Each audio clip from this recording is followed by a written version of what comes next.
Usa ka truck nga puno sa mga sinakong mais ang nahulog sa dagat dito sa pantalan sa Danao City. Kinuman na natangtang ang pisi sa rampa sa barko nga giluwanan sa maong truck nga hinungdan nga milahos kini ngadto sa dagat.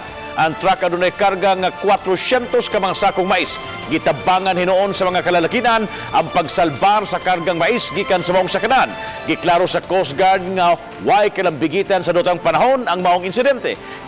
Gisubmiter na og marine protest ang kapitan sa barko nga gikargahan sa maong cargo truck. And may sakay po ito na 400 sacks of corns.